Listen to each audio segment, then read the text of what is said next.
May isang baryo kung saan ang mga tao at mga panakot-uwak ay namumuhay ng magkakasundo. Gumagawa na ako ng mga panakot-uwak mula pa noong 19 na taon nang nakalilipas. Hoy, balik ka sa trabaho. Dapat nagtatrabaho ka. Huwag ka lang tumayo dyan. Medyo nakakatakot. Ngayon, ito ang pinakamasamang kwarto na madadatnan mo sa gabi. Oh, mukhang may kotse raw na pumunta sa may entrada. Tapos, bumaba yung lalaki sa kotse niya at nagsimulang magbusina. Sige, lahat kayo. Kaya nagtatago na tayo ngayon sa gubat. Ang hirap paniwalaan na dati pa lang dito nakatira ang mga Hapones sa ganitong klase ng mga gusali. Ano ba yan? Ngayon ko lang ito nahanap.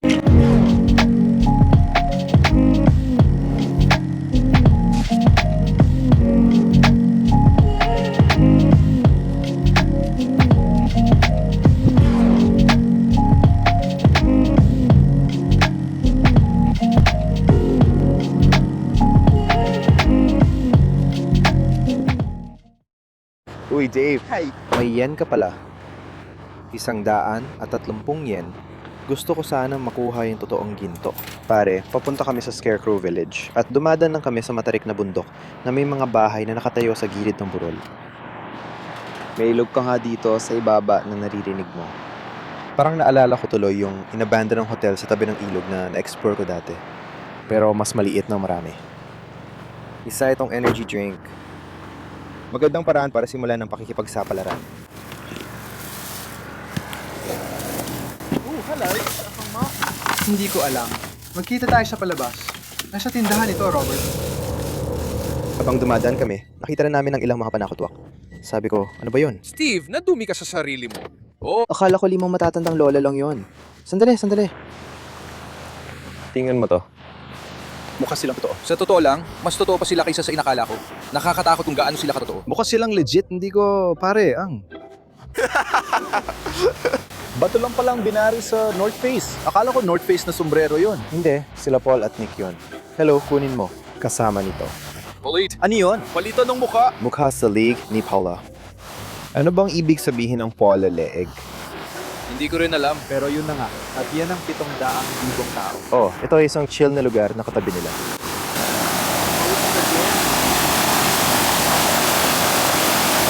May hagdan doon. Sa tingin ko madulas yun. Hindi ko pagkakatiwalaan. Oh, hindi talaga pwede.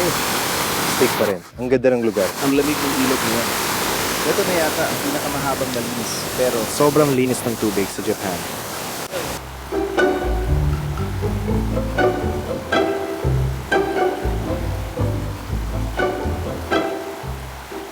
Kamusta mga kaibigan? Kilala ito bilang Nagoro Village o tinatawag ding Scarecrow Village. Isa itong kakaibang bayan sa tabi ng ilog sa Tokushima Prefecture sa pinakamaliit na isla ng Japan, ang Shikoku. Ang nakakabaliw dito, mas marami pang mga panakot sa uwak kaysa sa mga totoong taong nakatira rito. Siguro nagtataka kayo kung sinong gumawa ng lahat na ito. Isang tao lang ang gumawa nito na nakatira dito. Lahat ng ito ay mag-isang ginawa ng isang matagal ng residente na kilala bilang Ayano Tsukimi. Bumalik ako rito 20 taon nang nakalipas. Gumagawa na ako ng mga panakot-uwak simula 19 na taon nang nakalipas. Mayroon ng 300 at 50 panakot-uwak sa baryo na ito ngayon. 25 lang ang mga totoong residente. At lahat na ito ay dahil napagod na siya makita ang sarili niyang baryo na kanyang kinalakihan na unti-unting bumabagsak sa paglipas ng mga taon. Kaya nagpasya siyang punuin ulit ito gamit ang kanyang mga likhang panakot-uwak. At sa paglipas ng panahon, naging isang atraksyon na lang para sa mga turista ang lugar na ito. Ang dahilan kung bakit ako nagsimulang gumawa ng mga ito ay noong bumalik ako, 20 taon na ang nakalipas, nagsimula ako magtrabaho sa bukid. Pero kahit nagtanim ako ng mga buto, wala namang tumubong mga usbong. Dahil dati na akong gumagawa ng mga panakot-uwak bilang libangan noong nakatira pa ako sa Osaka, naisipan kong simulan ulit ang paggawa ng mga ito. Simula nang bumalik ako rito, mas nakilala na ang mga panakot-uwak na iyon. At gumawa pa siya ng mas maraming manika na kamukha ng mga sikat na tao tulad ng mga nandito sa tabi ko. Nandito si Donald Trump. At sino pa ba ang nakikilala ko? Sa tingin ko, yun lang. Si Donald Trump lang ang nakikilala ko dyan. Pero bukod kay Donald Trump, gumawa rin siya ng Where's Waldo. Kaya kailangan nating hanapin siya dito sa paligid ng baryo. At gumawa rin siya ng mga karakter mula sa seryeng Harry Potter kasama ng mga sikat na komedyante at aktor sa Japan. Kaya alam mo, hindi ka lang pumupunta dito para makita ang mga panakot-uwak, kundi pumupunta ka rin dito para makita ang mga replika ng mga sikat na tao na maaring gusto mo. At bukod sa makita ang mga panakot-uwak bilang pangunahing atraksyon, May mga templong Budista rin na ilang lakad lang layo. Pero sa tingin ko, ito talaga ang pangunahing atraksyon kung sakaling gusto mong pumunta at bisitahin ang lugar na ito. Maraming dayuhang bisita ngayon. Ngayon, karamihan sa mga customer ay mga tao mula sa ibang bansa. Mga 80% ng mga customer ay mga dayuhan. Hindi ko alam ang sasabihin ko, wala akong masabi. Naging masigla na at masaya ako tungkol dito. Yun lang.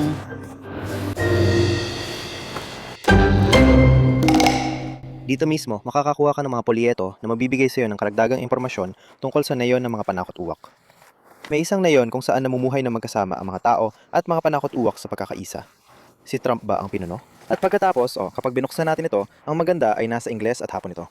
Nakasulat dito ang buong kwento. Noong 2002, bumalik si Tsukimi Ayano sa Nagoro, kung saan siya lumaki mula sa Osaka. Sa sumunod na taon, gumawa siya ng isang panakot-uwak na kamukha ng kanyang ama upang maprotektahan ng bukirin mula sa pinsala ng mga uwak.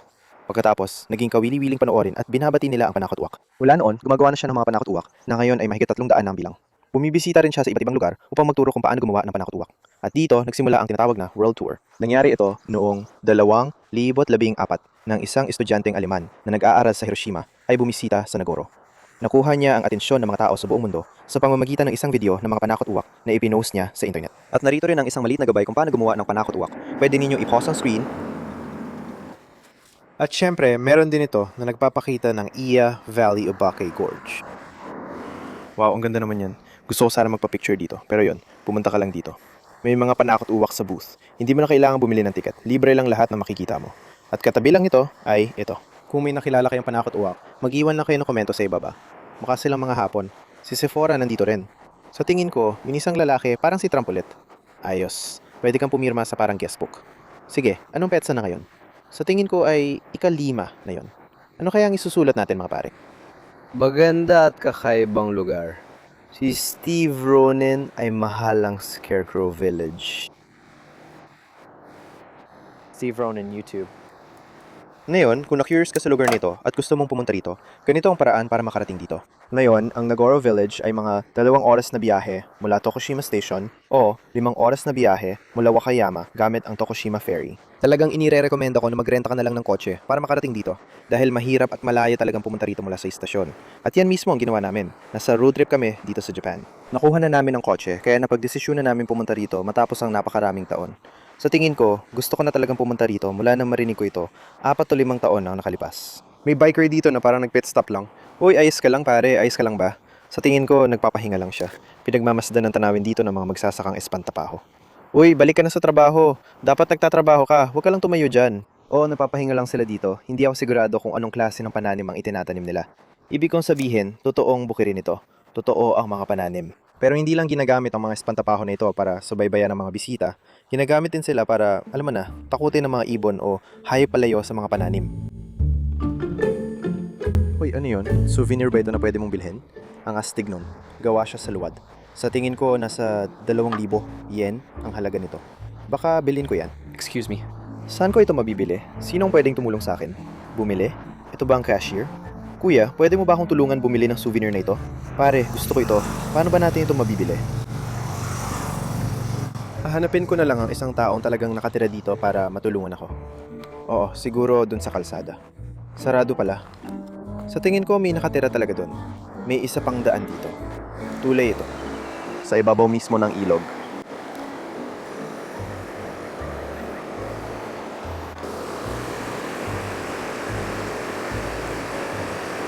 Gustong-gusto ko kung gaano kalinis ang tubig.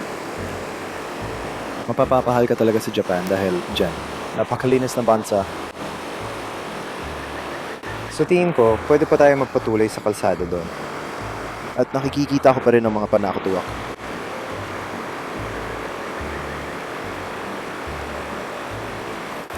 Oo, wala masyadong nandito. Mukhang may mga residente lang na nakatira dyan. Karamihan sa mga residente ay mga magsasaka siguro. Doon sila kumikita ng pera.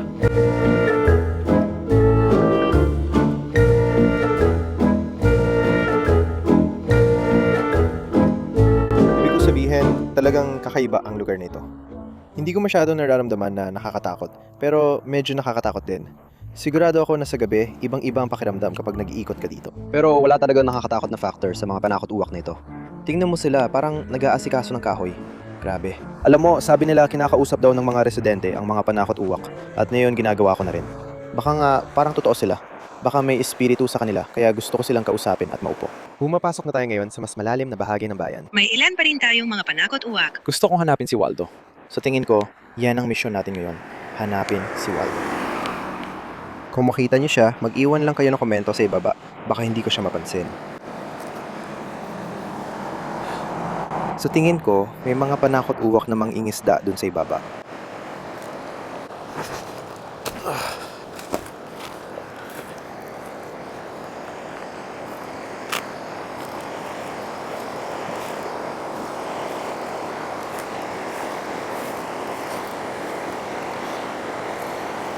Tingnan mo nga naman, pati mga panakot-uwak nang iisda rin.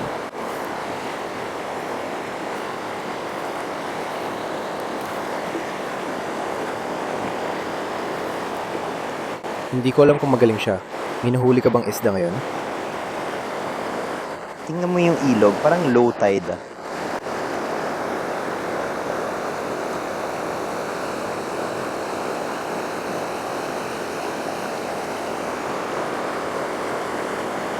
Tingnan mo, may totoong tao doon na naglilinis lang ng bakuran niya.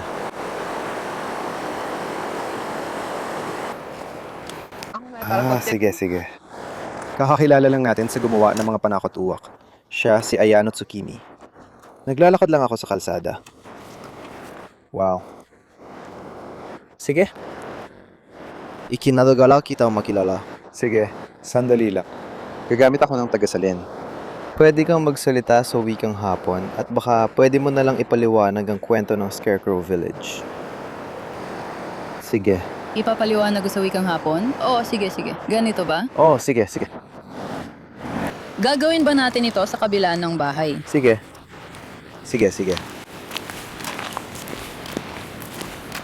Pareho ba sila ng YouTuber? Magkaiba ba sila? YouTube. Lahat ba kayo magkasama? Sunny.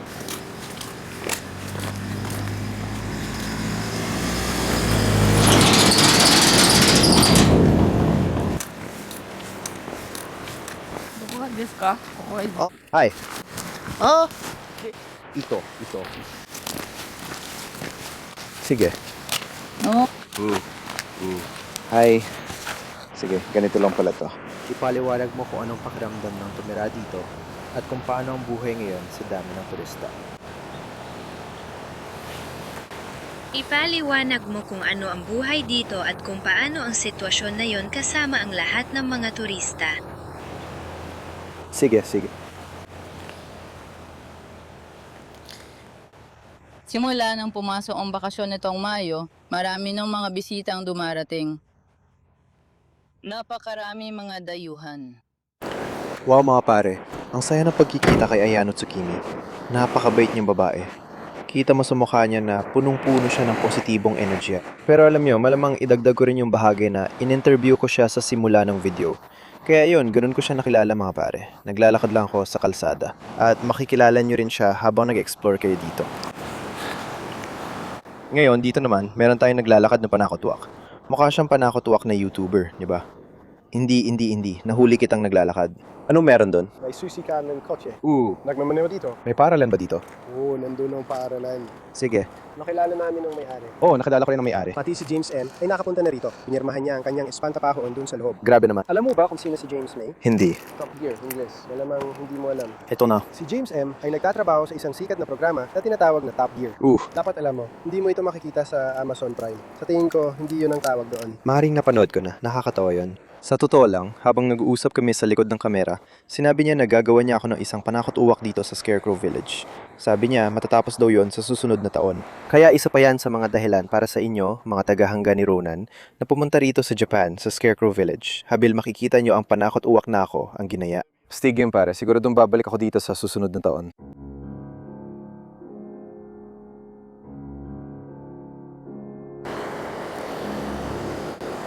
Wow, may eskwelahan pala dito. Abandonadong eskwelahan na ito. Pwede tayong makapasok doon. Sigurado ako matutuwa kayo na may abandonadong gusali dito na pwede ninyong silipin. Tingnan mo yon. Isang nanay at ang anak niya, ihatid siya sa paaralan. Munting batang panakot sa uwak. Malamang pangalan niya yon o baka yun ang pasukan niya sa wikang Hapones.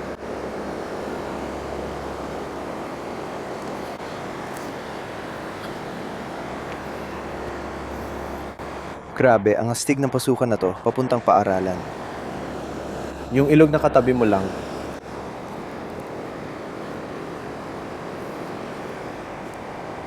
Naisip ko kung ilang mga bata ang pumapasok sa paaralan dito. Parang meron tayong mga tagahawak ng bandila, yun ang tawag ko dito. Hindi ka makakakita ng tagahawak ng bandila kahit saan, kundi dito lang. Sa madaling salita, iwinawagay-way lang nilang bandila para magbigay ng direksyon sa trapiko. Si Waldo yandan. Si Wally yan. Si Waldo yan. Nasaan si Waldo? Magkaroon tayo ng botohan. Mas maganda ang tunog niyan.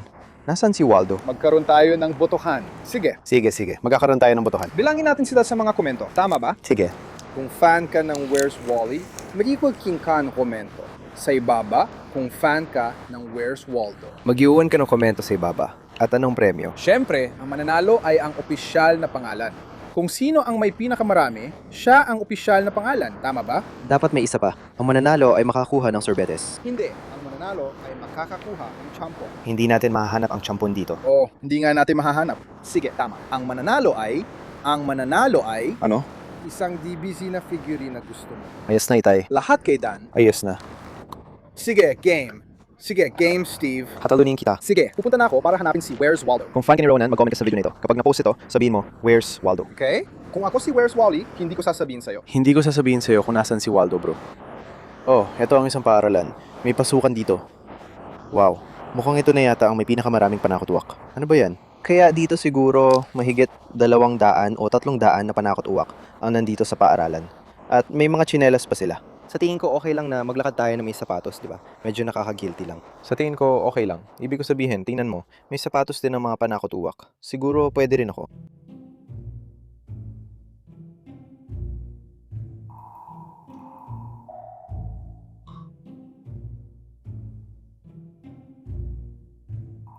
Uy, kamusta fam? Kamusta kayong lahat?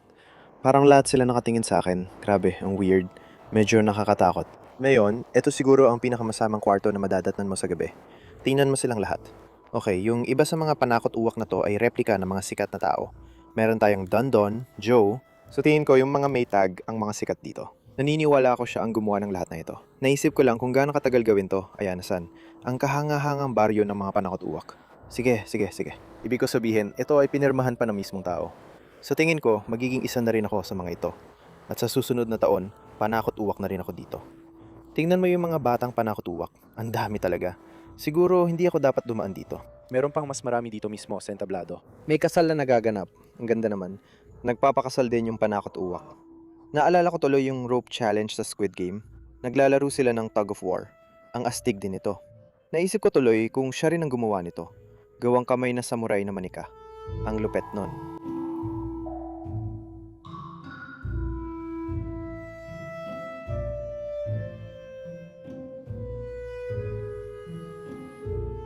Ang tanging available na kwarto ay ang gym. Ibig ko sabihin, kita ko pa yung mas maraming panakot-uwak mula sa harap ng pasukan ng paaralan. Sa tingin ko, yan ang security.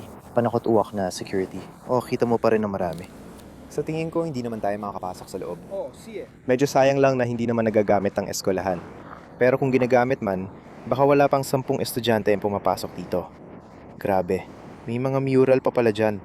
Maraming eskwelahan na may ganitong mga bagay. Nakita ko rin to sa Battleship Island kung saan gumagawa sila ng mga mural sa mga pader malapit sa playground.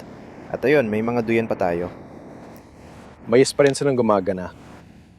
Pare, ang tagal ko nang hindi nakasakay sa dyan.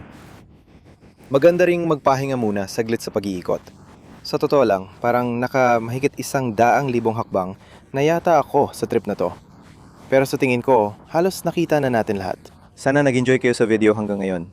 Kung oo, huwag kalimutang i-like ang video at syempre, i-share din sa kaibigan or mahal sa buhay.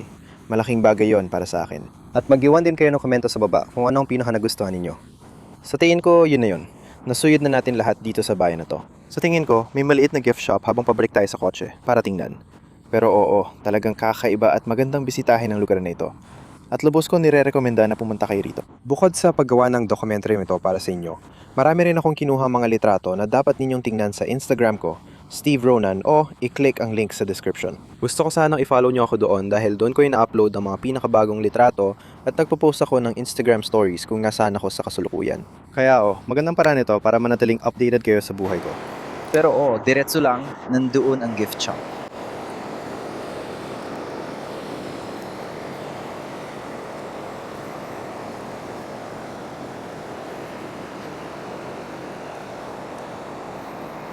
Heto ang mapa. Ayan. Kita mo, marami talagang makikita dito. Wow. Oo, sa kasamaang palad, ang Spectral Village lang ang mapupuntahan natin. Pero gusto ko sanang mag-hike dito o makita ang bayang ito. Ang ganda. Kumuha ng souvenir. Sandali. Hindi, isa pa ito. Sa madaling salita, isa pang display. Akala ko talaga na ito ay parang maliit na tindahan ng mga souvenir. So tingin ko, ginawa ito para ipakita ang isang dambana. Hindi ko nakita si Waldo. Hindi ko nakita si Wally. Nasaan si Wally? Wally! Yan ay pelikula ng Disney. Dan. Nagkakamali ka.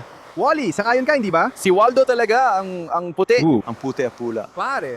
Kaya hindi siya si Wally. Hindi. Nasaan si Wally? Ibig ko sabihin, nabasa ko online na parang kung gusto mo maglaro ng masayang laro, pwede mong subukang hanapin kung nasaan si Wally dito. Kaya, Nahanap mo na ba siya? lihim yon, hindi ko sasabihin. Uy, kailangan nating hanapin si Waldo. Totoo. Mga tunay na explorer ang makakahanap kay Waldo. Uy, tanging isang tunay na mandalakbay lang ang makakahanap nito. Ibababa ko na ang bag ko at hahanapin ko na si Waldo ngayon. Ngayon, hindi lang si Waldo ang hinahanap ko, kundi pati na rin si Dave. Hinahanap ko rin ang drone ko at nasa kanya ang susi ng kotse. Dave! Hinahanap mo ba si Dave? Hinahanap ko na ngayon si Waldo at si Dave. Kita mo, hindi mo nahanap si Waldo. Nagbibiro lang ako, hindi nahanap ko naman. Nasaan si Waldo, Steve? Nandito ako at naghahanap. May litrato ako niya. Ano? Bro, hindi. Nga. Totoong pagalugad to pare. Nasaan siya? Bigyan mo ako ng pahiwatig. Nasa baba ba siya kahit saang banda? Ang pahiwatig ay isa itong biro. Sandali, hindi ko nahanap si Waldo. Hinuhaan ko lang siya ng litrato gamit ang cellphone ko. Ikaw hindi. Hindi ko naman alam kung nasaan si Waldo. Pare, ano? Kung saan ko rin hinanap, hindi ko alam. Siguro, baka hindi naman totoo. Sa tingin ko may Waldo dati pero sobrang lumago na yung mga halaman kaya hindi na natin nakikita si Waldo. Hindi ko alam. Gusto ko na lang makakain ng Kobe beef ngayon. Uy, ang sarap pakinggan yan. Dadaan tayo sa Kobe papuntang Osaka, kaya may sense naman. Waldo. Sige Ronan fam, isang kamangha-mangha at kakaibang lugar ang Scarecrow Village. At lubos kong nire-rekomenda na kung mapapadpad kayo sa Japan, siguradong bisitahin ninyo ito. Napakabait ng mga taong nakatira dito. At ang talagang tumatak sa akin ay ang katotohanang wala silang gift shop dito. Ibig sabihin, hindi sila kumikita mula sa turismo. Ginagawa nila ito dahil mahal nila ang ginagawa nila. Pero hindi lang yon. Tuwing unang araw ng Oktubre o maagang bahagi ng Oktubre, nagdaraw sila ng Scarecrow Festival dito. So tingin ko, babalik ako sa Japan sa Oktubre. Kaya magiging astig din na makita yon. Lalo na kung tapos na ang Scarecrow na ako modelo. Sino ba ang nakakaalam? Pero oo, tandaan niyo lang. Gustong gusto ko talaga ang komunidad dito. At gusto ko kung paano sila nakagawa ng kakaiba. Talagang hindi ito pangkaraniwan. Magiguan kayo ng komento sa ibaba kung anong pinaka-nagustuhan ninyo tungkol dito. At oo nga pala, hindi ko talaga nakita kung nasaan si Waldo. Pero nagbibiro lang ako sa mga kaibigan ko na nakita ko siya. Hindi ko alam kung talagang may Waldo dito dahil wala naman akong nakita. Pero kung sakaling magawi kayo rito at makita ninyo si Waldo, sigurado mag-iwan kayo ng komento sa ibaba o kaya magpadala ng mensahe sa akin. Dahil gusto ko malaman kung talagang nandito siya.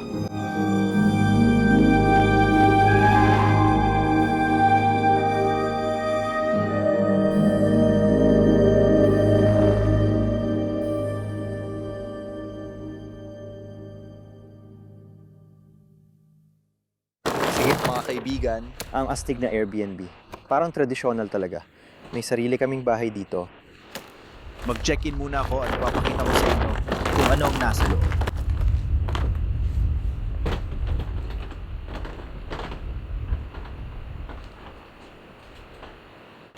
Parang nasa Rurouni Kenshin ako. Salamat, tol.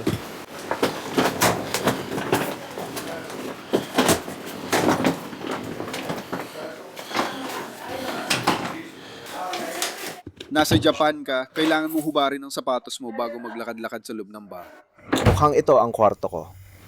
Siguro dapat ko na ito mayusin. Siguro ito na lang kotse ng gagamitin ko.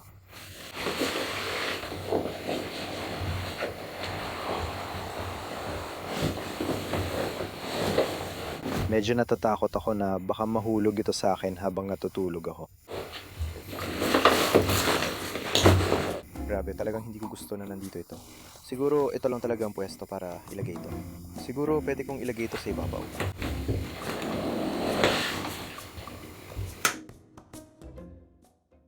Magandang umaga sa lahat. Kakagising ko lang. Nag-i-impact na kami at naghahanda para sa unang pag-explore ngayong araw. Ang goal namin ay puntahan yung lugar na may mga makamandag na ahas at mga garapon. Sa tingin ko, parang laboratorio yon. At isa pang pupuntahan namin ay ang Samurai Village Museum, na kumpleto pa rin ang lahat ng gamit doon, tulad ng mga armor ng samurai at mga katana. Medyo excited ako tungkol dito, pero heto muna ang mabilisang silip sa Airbnb namin ngayon. Ito ang hallway. Maraming kakaibang gamit dito. Ito naman ang kwarto ni na Josh at Dan. Tradisyonal ang style. Oo, gusto ko siya.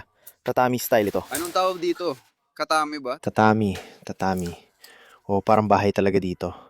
Maraming dekorasyon at mga souvenir na pagmamayari ng pamilya. Tingnan mo, Maos ka na ng samurai. Oh. Ang astig nun. Makikita pa natin yan ngayon kasama ang buong set ng armor. At dito naman ang kwarto namin ni Dave. Oh, dito natutulog si Dave. Ito ang kwarto ko. Nakita niyo akong naghahanda at nag-ayos ng kutsan kagabi. Ang sarap ng tulog ko, pero pagising ko, sobrang lamig sa kwarto ko. Pero gusto ko naman ng malamig. Kaya kanina umaga, honestly, nakaupo lang ako doon nag-e-edit. Tapos tinanggal ko yung headphones ko at may narinig akong parang ingay. Honestly, akala ko nasa kusina siya. Kaya nangyari ito sa parehong oras na narinig mo ito, kasama si Dan. Kaya kung narinig mo ako, Pumunta ako kay Steve. Akala ko naghihintay ka doon at may narinig akong ingay. at parang, Parang sobrang langit-ningit, nakakakilabot na ingay. Sabi ko na sa'yo. Ano yun? yun ay, ang babae. Ang lola. Gumagapang sa sahig, paatras, kulay pilak.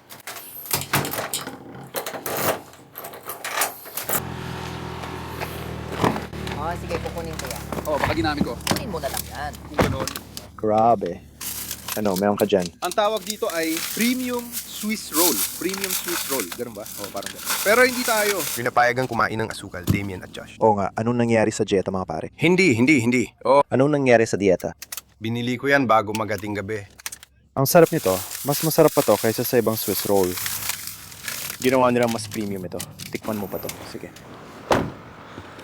Ganitong oras na naman, bago mag-explore, lagi kaming dumadaan muna sa convenience store tulad ng 7-Eleven o Lawson's. Kailangan kong kumuha ng araw-araw kong pitong manok at ilang inumin bago kami mag-explore. Bro, parang JDM Village dito.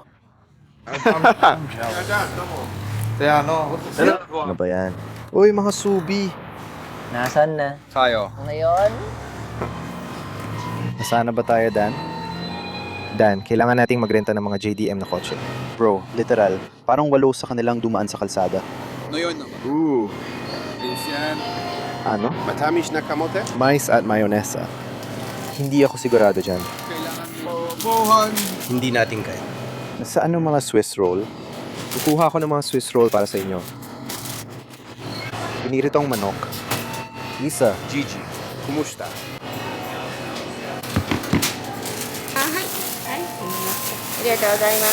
ngayon, kung sinusubaybayan mo ang Fukushima series, ito ang palagi kong ginagawa. Ay ang kumuha ng iba't ibang klase ng pagkain, sumusubok ng bago, pero palaging kumukuha ng pritong manok tuwing umaga. Sa Japan, nagmamaneho lang sila ng mga JDM na kotse at naglilibot sa mga bundok tuwing weekend. Bro, kaya ako lilipat dito. Mukhang stereotypical pero totoo naman. Oh, wala niyan sa UK, diba? Meron din naman pero kadalasan mga tanga ang naglalaro niyan. Walang anuman. Manok, itlog, gulay, sili. Hindi ko pa ito natikman. Handa na akong mag-explore ngayon. Pati na rin, maraming mga sasakyan. Kaya heto na, nandoon sa burol na yon. May nakikita ka ba? Tinitingnan namin ng konti gamit ang scope at sinusubukan namin alamin kung saan kami pwedeng mag-park sa lihim na lugar na yon dahil ayaw naming mahuli. Pero dito talaga nagpa-park lahat ng mga explorer. Sakto ito. Malamang ito na yung lumang paradahan. Nasaan na yung lumang paradahan? Mukhang ito na talaga yung paradahan ng museo. Hindi naman ito ganun kalaki. Pero alam mo, nasa gitna talaga ng kawalan itong lugar na to. Kaya malamang mga taga rito lang din ang pumupunta para tingnan ito. Perpektong taguan talaga ito. May mga puno na parang humaharang para hindi makita ang kotse natin. Oy mga tol, sa tingin nyo ba may mga oso sa mga gubat na to? Siyempre, sigurado. Malamang, siguradong sigurado. Ano masasabi mo dyan? Sinasabi mo sa akin na wala ni isang oso dyan? Tama ka, grabe. Hindi ako nagnanakaw ng mga Pooh Bear, mahal pare. Sasakyan yan. Hindi. Kung sasabihin ko, nakita namin yun nung bumisita kami. Technically, parang bisitahin natin. Hindi, sarado na yun. Kailangan na namin umuwi. Kung may mga oso man, malamang kailangan naming umakyat sa balikat ng isa't isa. Baka si Dave ang magbubuhat sa amin. Ayaw namin kami ang nasa ilalim. Kaya ito lang ang tanging daan pakyat. Alam mo ba? Bro, may b-boy balance ako. Tumayo ka. Hindi! Diyan ako nadapa! Naku. Diyan ako nadapa. Susubukan ko ulit. Sige, hayaan mo na si Dan mag-try. Mga loser. Hindi mo magagawa yan, bro. Oh. Ano ba yan? Sige, ang akin. Bag ko, medyo ganun din ang bag ko. Ganun din ang akin dati. Baka masira mo to. Sige.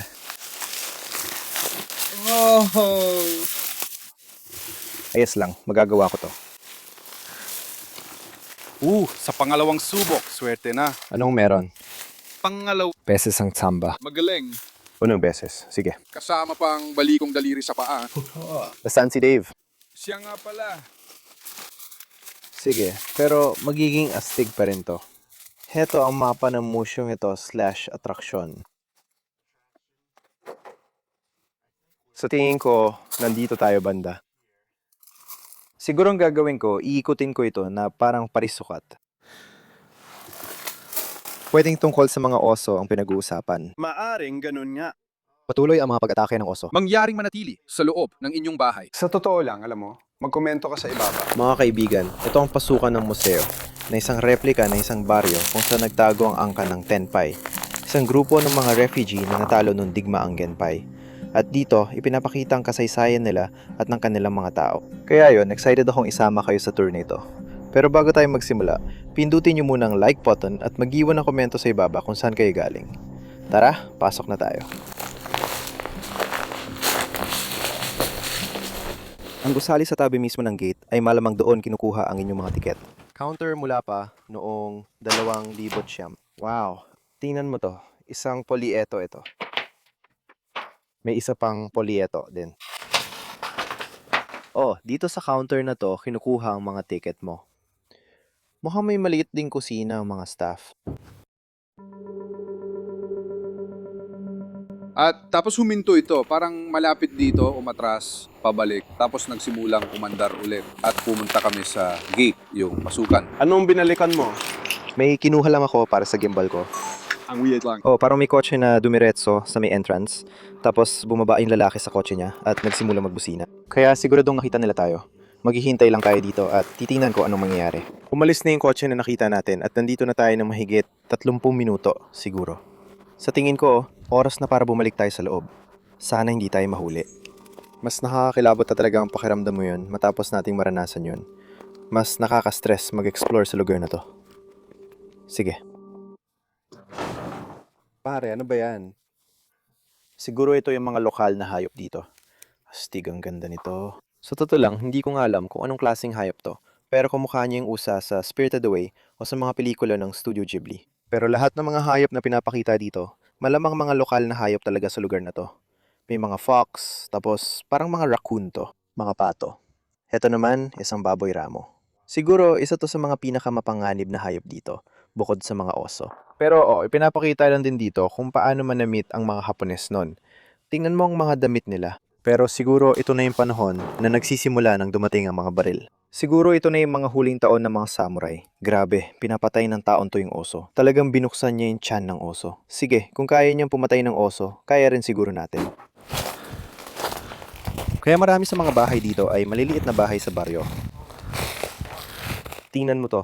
Ang hirap paniwalaan na dati, dito nakatira ang mga Hapones sa ganitong klase ng mga gusali.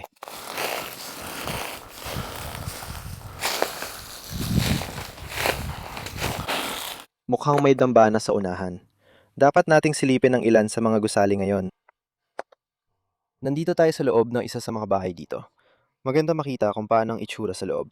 Nakakamangha talaga na sa kulturang Hapones, palagi nilang pinapangalagaan ang nakaraan. Ibig ko sabihin, kahit na yan sa aming Airbnb, may tatami style na kwarto kami. At pati na rin ang paraan ng pagpasok sa bahay bago ka tuluyang pumasok, tulad ng pagtanggal ng sapatos at pagsuot ng tsinelas. Nananatili pa rin yun. Sa tingin ko, dating pugad ng putakti yun. Tradisyonal na tatami style. Dito nagsimula ito sa mga lumang bahay ng Hapones. Ano ba yan? Tingnan mo yung mannequin. Parang nakaupo pa sa isang palayok. Wow. Pero isipin mo na lang na pumapasok ko noon sa isang bahay at may kettle sa gitna ng sala. Sira na ang sahig. Heto ang isang Oni mask. Ang laki. Tingnan mo yan. Luma na yung kimono. Ang laki talaga. Ano ba yan? Kakakita ko lang ito. Hindi talaga ito espada ng samurai.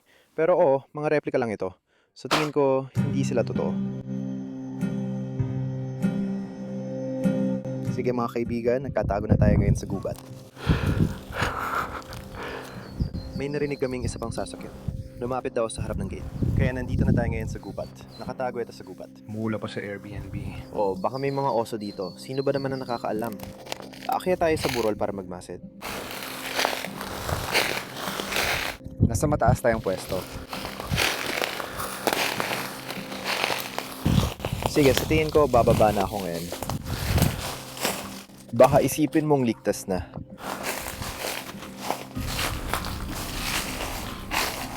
Ang hirap magtago dito dahil sa mga dahon sa sahig na maingay kapag natatapakan. Ngayon, hindi ako sigurado kung ano talaga mga gusaling ito noon. Pero mukhang dambana ito. Malamang isang lugar ng pagsamba kung saan sila nagdarasal. Hindi mo nga matutungtungan ng mga hagdang ito. Sobrang liit nila. Ito na malapitan. Ano ba yan? Para saan ang mga maskarang yan? Nakita ko na yan sa Demon Slayer. Sa tingin ko sinuot ang mga ito, siguro bilang pagdiriwang. Talaga? O kaya naman para sa digmaan upang balaan ang kalaban. Oh, ito yata ang unang guro ni Tanjiro na nagsuot ng maskarang ito. Hindi ko talaga masabi ng eksakto. Hindi pumapasok sa isip ko. Pero sandali lang. Teka lang, Sige, gamitin mo ang Google Lens dyan. teka lang. Binasa ko na. Nabasa ko dati na nagsusuot sila ng maskara para makatulong na mabuntis ang kanilang asawa. Ano? Pero... Sigurado akong nabasa ko ito dati. Maaring hindi ito samurai, pero ang ibig kong sabihin, yung mga ilong, alam mo yun, sinasabi ko lang, parang yung mga ilong na yun, parang ganun ang pakiramdam ko. Oo, may nakabukas ako rito. Hapones na Tengu. Kahulugan ng maskara. Heto na. Ito ay para magdala ng swerte. Ang mga Tengu ay isang uri ng nilalang sa alamat ng Hapon. Madalas silang iniugnay sa mga bundok. Sinasabing ang pagsusuot ng Tengu na maskara ay nagdadala ng swerte at nagpoprotekta sa nagsusuot laban sa masasamang espiritu. Maraming uri ng maskara sa Hapon tulad ng Tengu. Oo, sige. Sa tingin ko, maaari rin itong magsuot ng maskara kung sinusubukan mong magkaanak para sa swerte. Oo, totoo.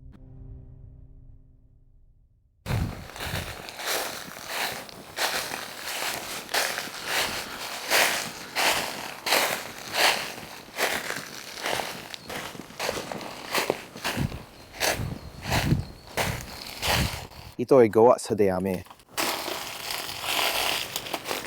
Parang kamukha ng isang kubo ng mga gamit. Maraming martilyo at mga kagamitan doon. Kaya ang ayos ng tour ay parang parisukat ang hugis. Pero tingnan mo ang bukid. Isa itong kubol na parang tipi. Hindi ko alam na may mga hapong nakatira sa tipi. Pero alam mo, ginagawa rin yun ng mga katutubong Amerikano.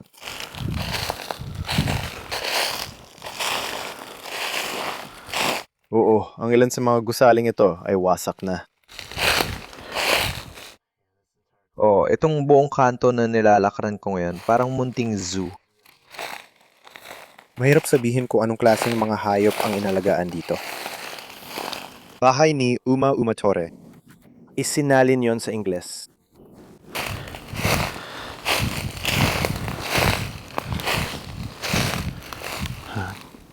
Mukha yung kulungan ng manok. Mahina ang signal ko, walang koneksyon. Pero kung marunong ka ng Hapones, mag-iwan ka ng komento sa ibaba at sabihin mo sa amin kung ano kaya ang laman ng mga kulungang ito. Pakiramdam ko, maaring nasa loob ng mga gusaling ito ang baluti ng samurai. Yan talaga ang gusto kong makita. Ganito ang itsura ng tipi. Sa tingin ko, ito ay isang palikuran.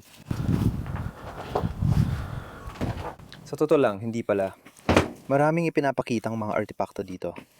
Sa tingin ko, karamihan dito ay inalis na mula rito. Gaya na nakikita mo, parang wala nang daan doon. Malamang ganun ang itsura niyan. Sa tingin ko, bago pa lang itong bakod nito. Malamang ginawa nila ito pagkatapos silang iwan para mapigilan ng mga hayop na makalapit sa wow. Tingnan mo ito, may mga bungo, parang bungo ng usa. Siguro at baka iba pang klase ng hayop din, tulad ng baboy ramo. Magpapakita ito sa atin ng iba't ibang klase ng palayok. Nakita ko siyang bumalik papunta sa may pasukan. Yun ang pinakadelikadong lugar doon. Doon huminto ang sasakyan noong nakaraan. Malamang dito, pumupunta ang mga tao para magdasal at maghulog ng barya para sa swerte. Hindi ba? Dapat hugis ari ng lalaki. Sa tingin ko, yan ay isang uri ng Diyos na nagdadala ng swerte. Anong nasa loob nito? Isa pang kwarto na nagpapakita ng mga hayop. Oh, malamang mga totoong hayop na naka-taxidermy ang nakikita natin sa video. Ngayon ko lang napansin na may mga balahibong coat dito. Sige. Tingnan mo ang gusaling ito. May isa pang punyal ng samurai. Maraming mga artipakto. Mukhang ito ang gift shop dahil may mga price tag pa sa mga ito. Kung tutuusin, bibiling ko sana yon kung napunta ako dito nung bukas pa ang lugar na to. Ang astig nun. Malamang maliit na restaurant din ang lugar na ito kung saan pwedeng kumain. Tingnan mo yan. Parang mga sombrero ng samurai yan. Hetong kusina. Hinahanap ko pa rin ang armor ng samurai. Pero medyo sira ng sahig. Wala pa ring armor ng samurai. Pakiramdam ko isa to sa mga gusaling to.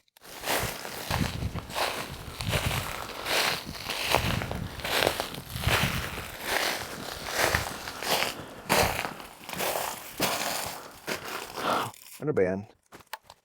Parang tindahan ba to? Oh, mukhang tindahan nga to at baka nagbebenta sila ng tsinelas. Siguro siyang tindero. Itong mga dreamcatcher, mukha nga. May mga bungo rin ng hayop doon. Sigurado akong totoo yun. Parang bahay ng isang tao. Kahit ano. Gusto ko sigurong pumasok doon. Malaki ang bahay. Pagkatapos naming mag-ikot, nandito na ulit kami sa bahay ng samurai. At mukhang sinasabi ni Josh, gamit ang isang larawan, na dito nga yun. Nang dumating yung lalaki, Lugar kung saan nilalagay ang armor ng samurai. Oh, basta. At tandaan mo, ilang beses na nisinara ng malakas ang pinto na parang may kinukuha siya. At ngayon, wala na ito. Sige, ito ang reference photo na tinitingnan natin. Oh, ito pa rin ang parehong bahay dahil sa Oni mask o kung ano man yun. Siguradong dito nakalagay ang samurai armor. Parehong-pareho ang anggulo at lahat gaya ng litrato na ito. Sayang at huli na tayo. Baka yung security guard ang kumuha ng mga gamit dito kasi matagal siya nagmamasid sa paligid. Nandito siya ng mga 30 minutos hanggang 1 oras. Baka kinukuha na niya lahat ng piraso ng armor nung nakita niya tayo. Oh guys, nakabalik na ako sa kotse. Sayang at nanakaw yung mga samurai armor. Hindi ko inakala na mangyayari yan dito sa Japan kasi ang mga Japanese explorer at mga tao dito ay sobrang magalang. Hindi nila ugali na kumuha o galawin ng mga bagay. Hula ko, baka dayuhan ang kumuha. Nalaman niya ang lugar na to at kinuha ang mga gamit sa loob. Pero kahit ganun, sana nag-enjoy pa rin kayo sa exploration na ito.